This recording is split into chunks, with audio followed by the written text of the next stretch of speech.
అంటే మనుషులు నా లైఫ్లోనే ఉన్నారా లేక మీ లైఫ్లో కూడా ఉన్నారా అనేది కామెంట్ సెక్షన్లో నాతో ఒక్కసారి షేర్ చేసేసుకోండి. వాళ్ళు బాగుపడరు, బాగుపడే వాళ్ళని బాగుపడినెవరు. నువ్వు ఎప్పుడు నా వెనకాల పడాలో చెప్పుకుంటూ ఏడుస్తూనే ఉండు. నువ్వు నా వెనకాల ఎంత ఏడిస్తే నేను అంత ఎదుగుతాను, అంత ముందుకెళ్తాను. నా ముందుకు వచ్చి మాట్లాడే ధైర్యం లేదు కదా, సో వెనకాలే ఏడుస్తూ ఉండు. ఏదో ఒక రోజు నేను సక్సెస్ అయ్యి నా సక్సెస్తోనే నీకు చెప్పు దెబ్బ కొడతాను.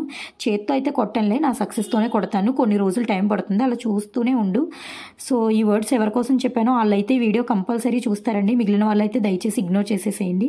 ఈ రోజైతే మార్నింగ్ పూజ చేసుకున్నాను, గురువారం రోజు. సో ఈ నైట్ ఇంట్లో ఏమీ బ్యాటర్స్ లేవు, ఏమైనా టిఫిన్ చేద్దామన్నారు మా హస్బెండ్. సో బయటికి అయితే వచ్చేసాము మా ఫేవరెట్ దోశ బండి దగ్గరికి. ఇక్కడైతే టేస్ట్ చాలా బాగుంటుంది, రకరకాల దోశలు అయితే దొరుకుతాయి. చూస్తున్నారు కదా అక్కడ items, carrot dosa, corn dosa, mushroom dosa ఇలా ఉంటాయి. మేమైతే బటర్ మసాలా దోశ అలాగే చీజ్ కార్న్ దోశ అయితే చెప్పేసాము. టేస్ట్ అయితే మాత్రం చాలా చాలా బాగుంది. Bye bye.